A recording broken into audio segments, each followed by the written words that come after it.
Emily Johnson was just an ordinary girl working in a big city. She wore a black uniform, tied her hair back neatly, and spent long hours carrying trays of food and drinks to tables filled with fancy guests. She worked at an expensive restaurant in Manhattan, where rich people came every night to eat, talk, and laugh. Most of them never even looked at the waitress who served them. To them, Emily was just part of the background, polite, quiet, and invisible. But what no one knew was that Emily had a secret, a beautiful, powerful secret that lived deep in her heart and in her fingers. Emily could play the piano, and not just a little. She played with a passion and skill that could move people to tears. She had learned to play as a little girl, sitting beside her grandmother in a small town far from the city. Her grandmother had an old upright piano with scratched wood and soft keys, but when Emily played, it felt like the world disappeared. Her love for music grew stronger as she got older. She would spend hours practicing every day, even when her friends were out playing. By the time she was a teenager, people in her town said she had magic in her hands. She won small competitions, played at school concerts, and dreamed of going to a music school. She wanted to perform on big stages in front of big crowds. She wanted to live a life full of music. But life isn't always fair. Emily's parents couldn't afford the expensive fees for music school. Her father lost his job, and her mother fell ill.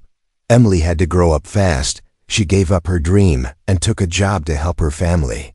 At first, it was just for a little while, but soon, weeks turned into years, and music became something she only did when no one was watching. Now in the city, she lived in a tiny studio apartment with thin walls and a second-hand keyboard. After her long shifts at the restaurant, when her feet were sore and her back ached, she would sit down and play. It didn't matter how tired she was, music gave her peace. It made her feel alive again. She played quietly so she wouldn't bother her neighbors, but she played with all her heart.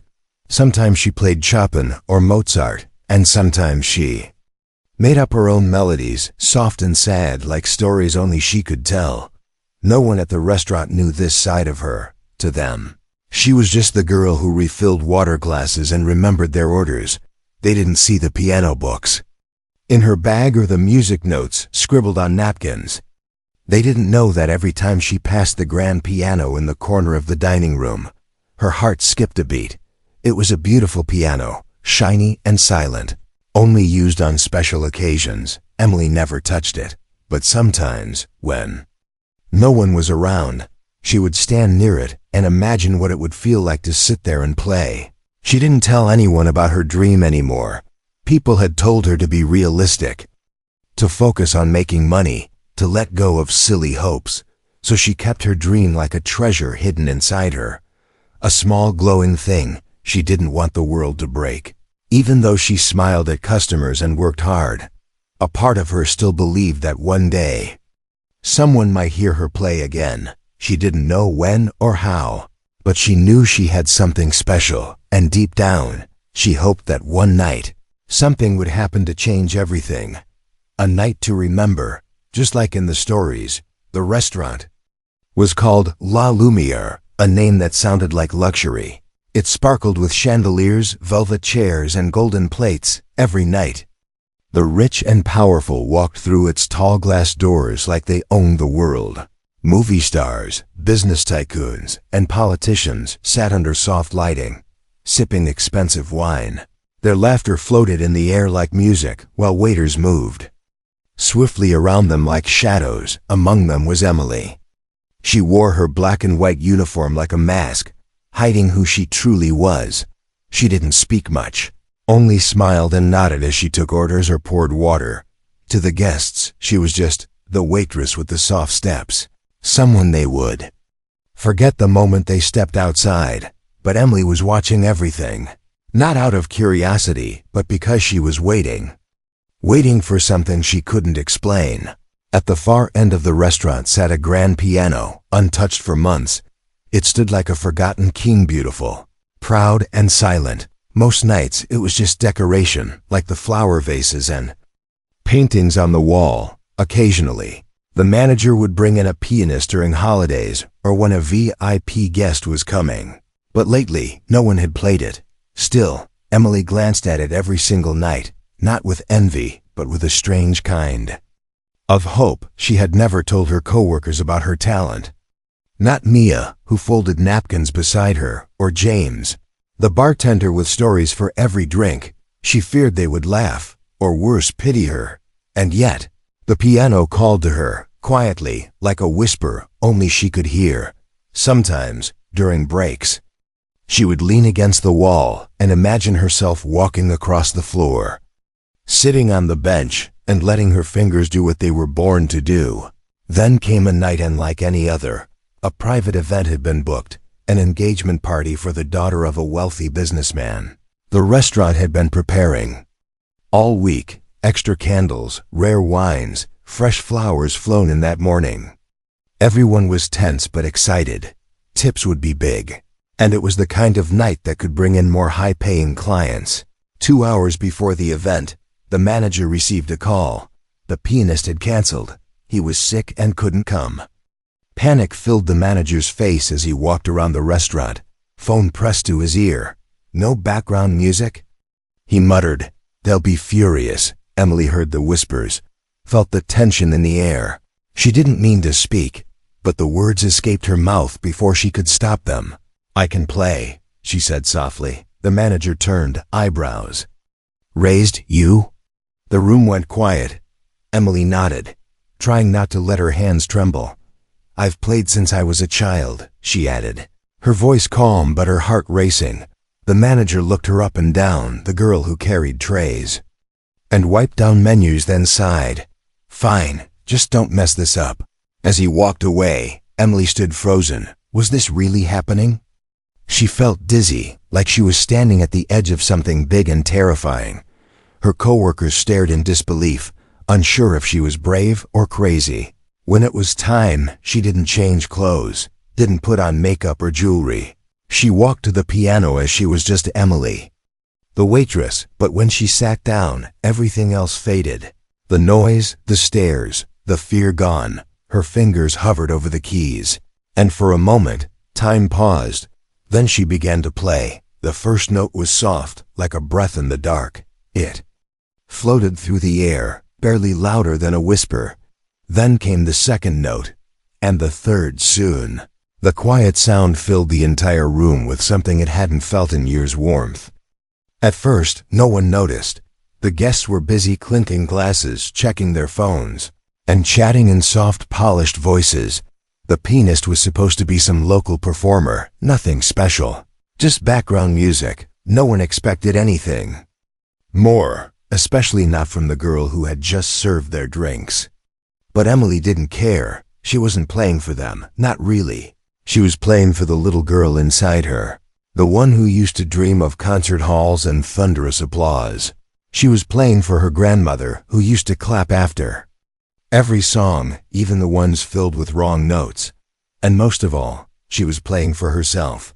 Her fingers danced across the keys with a grace that came from years of quiet practice. Each note was clear, pure, and full of emotion. She started with a piece by Chopin, one of her favorites. It was soft and haunting, like a memory you don't want to forget. The noise in the restaurant slowly began to fade. One guest, a woman in a red dress, paused mid-sentence and tilted her head. Another man put down his fork, his eyes narrowing as he listened. One by one, the room began to shift. People turned their chairs, stopped their conversations, and looked toward the piano. Who was playing? Was this part of the show? Had they brought in a hidden talent to surprise them? Then someone whispered, "Isn't that the waitress?" The question rippled through the room like a wave. Yes, it was her. The same girl who had taken their coat, who had asked if they wanted sparkling or still water. Now she was sitting under the soft glow of the chandelier. Lost in the music, the manager stood near the kitchen door, arms crossed, watching closely. His face, usually tight with stress, softened as the music wrapped around the room like a warm blanket. He didn't say anything, but in his eyes something had changed. Emily moved into her second piece. A slow, emotional melody she had written herself. It had no name, no fancy. Sheet music, just feeling. It was about holding on to hope when everything else feels like it's falling apart. About quiet dreams and silent wishes. By the time she reached the final note, the room was silent. Not the awkward kind of silence, but the kind that follows something beautiful, something honest. No one clapped right away, as if they were afraid to break the moment. Then someone stood up. It was the woman in the red dress. She clapped once. Twice, then others joined in. Soon the whole room was applauding, standing, smiling. Emily turned away quickly. Her cheeks warm, her eyes shining. She wasn't used to attention. She didn't know what to do with all the praise. But in that moment, she felt something she hadn't felt in years seen. She stood up from the piano slowly, not wanting the moment to end. She bowed her head slightly, then walked back toward the kitchen. Her co-workers stared at her like they were seeing her for the first time. Some smiled. Others looked shocked, but one thing was clear: nothing would be the same after tonight. That night, the piano was no longer just decoration. It had become a voice, and Emily, the quiet waitress with music in her soul, had finally been heard. The applause echoed in Emily's ears, even as she stepped off the small stage. She could still feel the piano keys under her fingertips, even though she wasn't playing anymore. It felt like waking up from a dream you didn't want to end. She walked back toward the kitchen, not sure what to do. Should she go back to waiting tables, or just disappear before anyone could speak to her? But before she could decide, something unexpected happened. One of the guests, an older man in a black suit with silver cufflinks, stood up and clapped even louder. He was someone important. Everyone at the table turned to look when he moved. He wasn't just clapping, he was smiling, truly smiling. As if he'd seen something magical. Others followed him, some standing, some recording on their phones, some just watching in amazement. Who is she? Someone asked aloud. She works here, a woman whispered. She's a waitress. No. Another voice replied. She's a pianist. Emily heard them, every word. But she kept walking, her heart pounding in her chest. She wasn't used to attention, not the kind that came with admiration. Usually she was the one in the background, blending into the noise of the room. But tonight, she had become the music itself. The manager caught her near the hallway and pulled her gently aside. What was that? He asked, his voice a mix of confusion and awe. Emily blinked, unsure if he was angry or impressed. I just played, she said quietly. He stared at her for a second longer, then nodded slowly. Well, remind me to never doubt you again, he said, almost smiling. In the dining room, guests were still buzzing with conversation. One couple even asked a server if Emily had a YouTube channel or a Spotify account. Another woman, dressed in diamonds, leaned toward her husband and whispered, I'd pay to hear her again. The piano had become the center of the evening, not the expensive wine, not the golden cake, not even the engagement itself.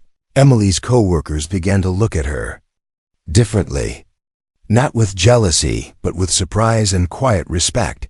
Mia, who usually talked nonstop, stood speechless with wide eyes. James, the bartender, gave her a little nod and said, Didn't see that coming.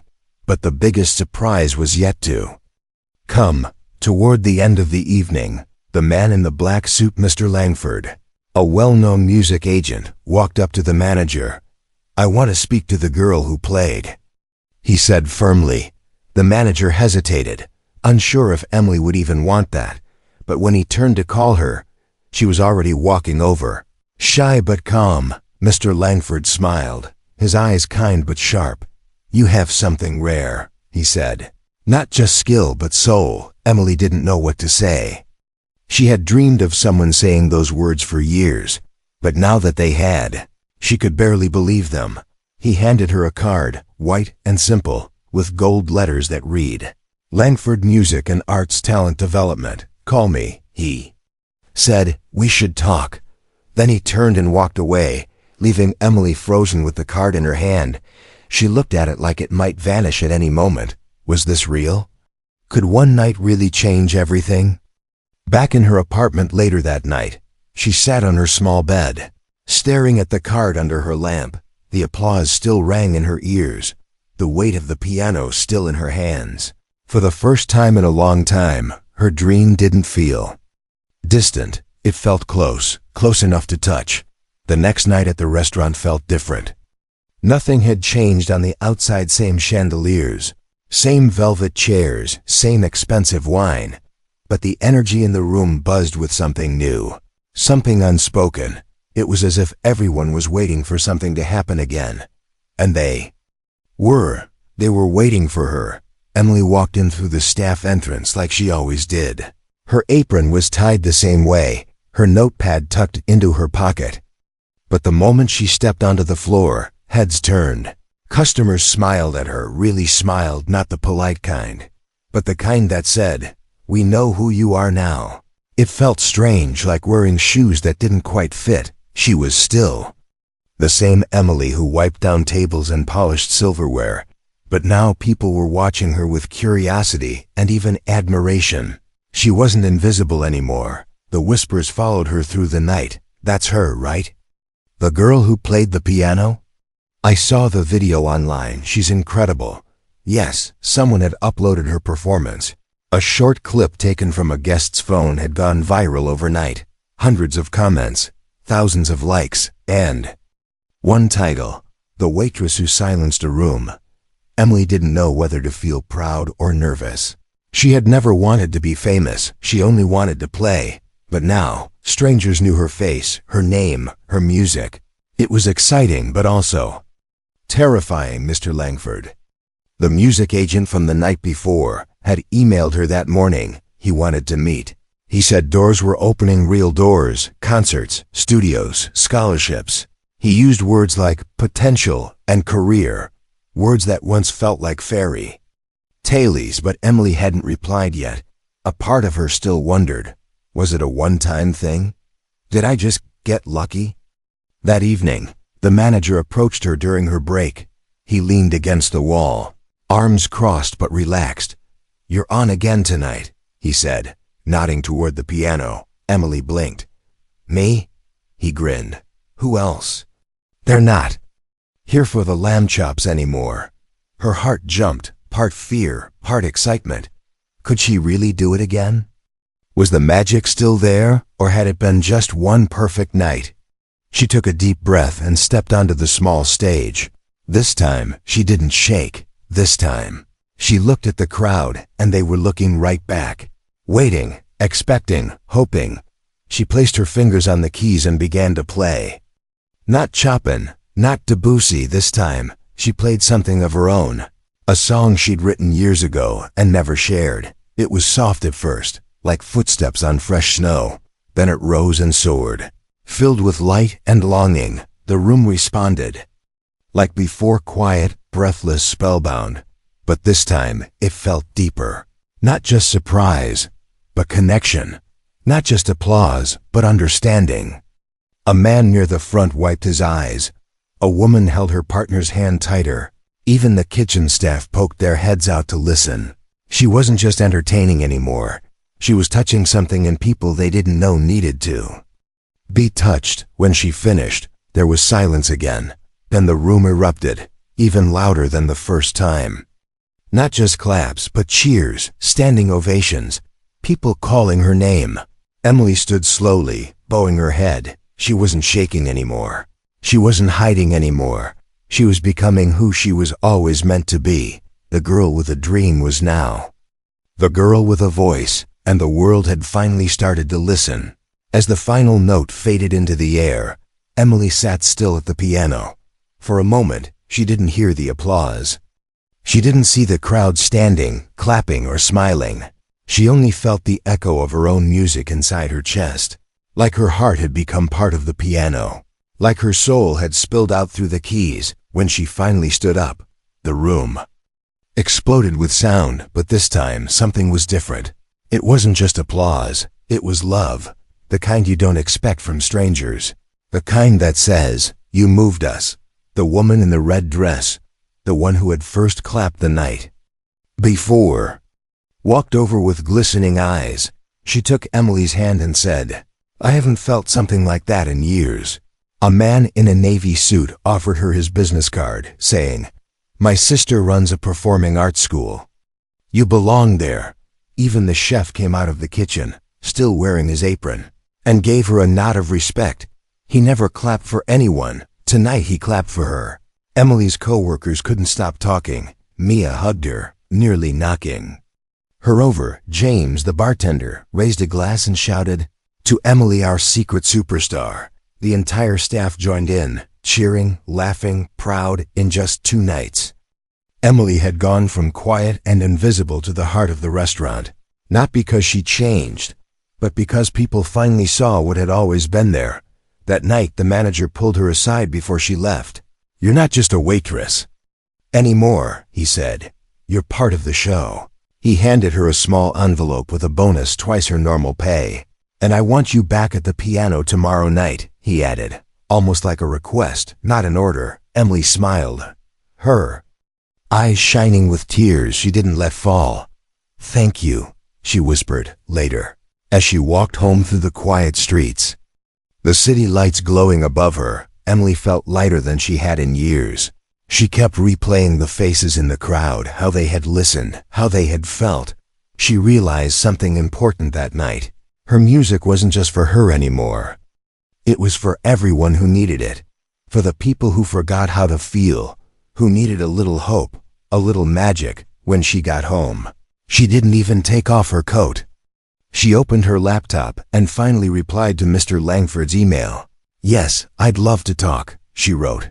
Her fingers hovered over the keyboard before she added one more sentence. "Thank you for hearing me."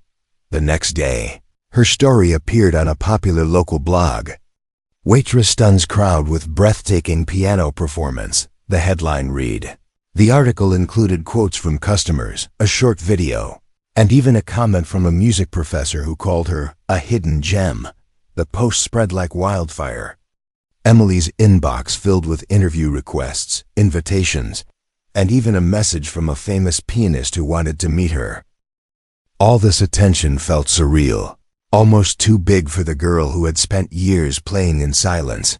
But something inside her had changed. Not her talent, that had always been there. What changed was her belief. She finally believed she was worthy of being heard. That night, as she returned to La Lumiere, she noticed something different at the entrance. Right there on the chalkboard sign where the daily specials were written, it now said, "Leave piano by Emily -8 p.m. tonight."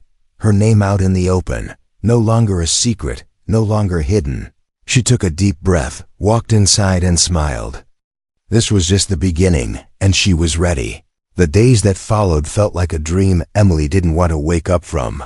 Every evening, the restaurant filled up faster than usual, not just with regular customers, but with new faces. People came not only for the food, but for the music. They weren't coming to hear a pianist. They were coming to hear Emily, and every time she sat down at that grand piano, it felt like home. She didn't wear fancy dresses or perform with dramatic flair. She just played, honestly. And from the heart, each piece told a story, some joyful, some sad, some quiet, and still. And the people listened, not with noise, but with silence, the rare kind that meant they truly felt every note. Emily's schedule grew busier. She still worked her shifts as a waitress during the day. But now, her evenings were split between piano performances and phone calls from people she never thought would know her name. Music schools wanted her to audition. Podcast hosts wanted her to speak, and Mr. Langford, the agent with the silver cufflinks, kept calling with opportunities she had only dreamed of. But through it all, Emily stayed grounded. She still tied her apron in the back room, still carried trays when needed, still helped the new hires find their way around the kitchen.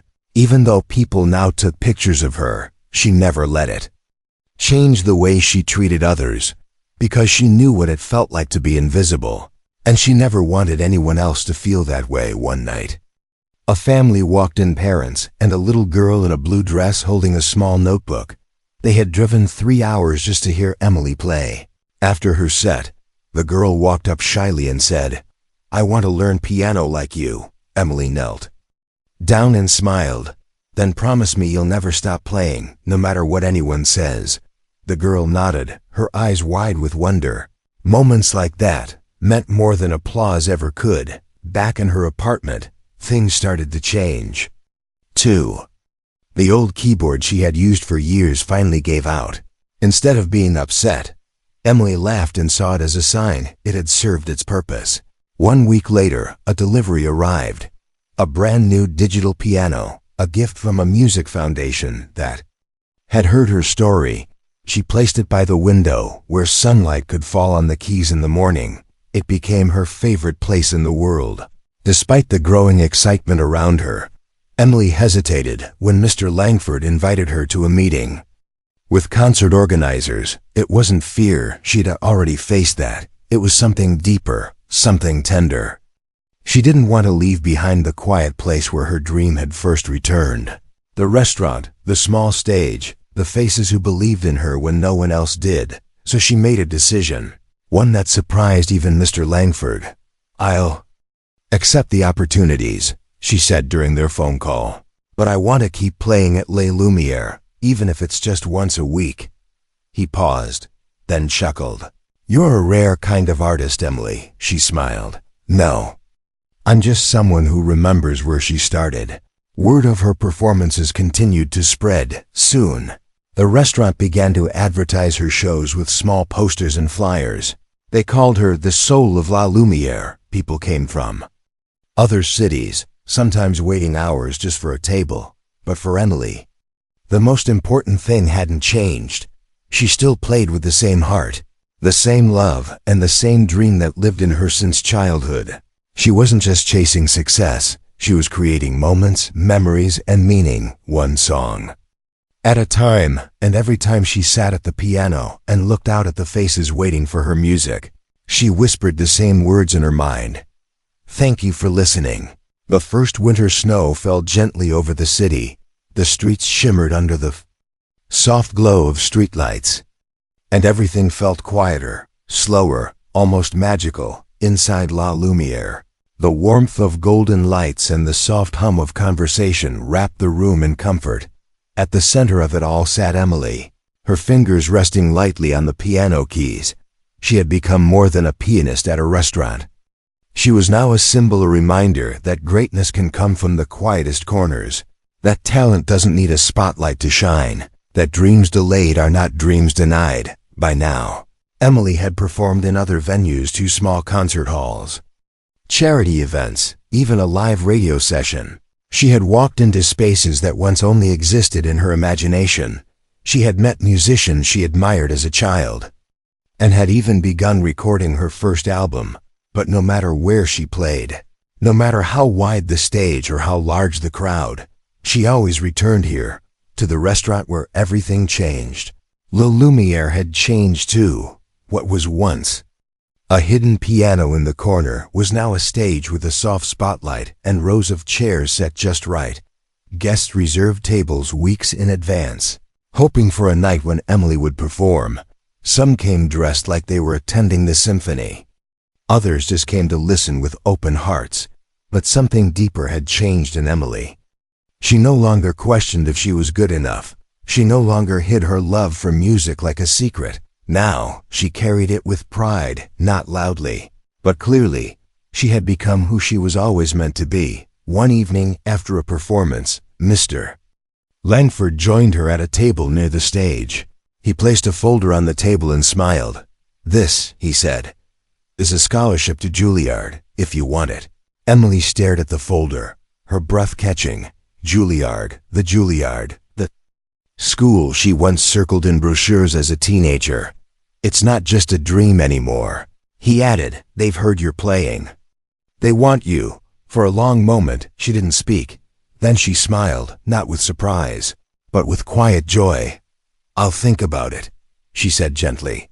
Not because she doubted herself, no, not anymore, but because she now had something even more valuable than a title or diploma. She had found her voice, her place, and her purpose. Later that week, Emily was asked to play at a special holiday event. The restaurant was full of returning guests, including many who had been there. The very first night she played, she sat at the piano, took a deep breath, and played the same song she had written long ago, the one she had played when the room first fell silent. But this time, it felt different. It felt like a full circle. As the final note faded, a small silence filled the room again, but it was a silence full of feeling, the kind that says, "We were here, we felt this." After the show, as she packed her sheet music, a familiar voice called her name. It was the little girl in the blue dress, only now, a few months older, holding a music book in her hand. "I started piano lessons," the girl said proudly. "Just like you told me." Emily's heart swelled. She knelt down and smiled. "Then you're already a musician." Outside, snow continued to fall, soft and endless. Inside, the music lingered like a memory that refused to fade. Emily stepped out into the night, the cold air brushing against her face. She looked up at the sky, smiled to herself, and whispered, "This is just the beginning," because for Emily, the waitress who once played in the shadows, the world had finally become her stage.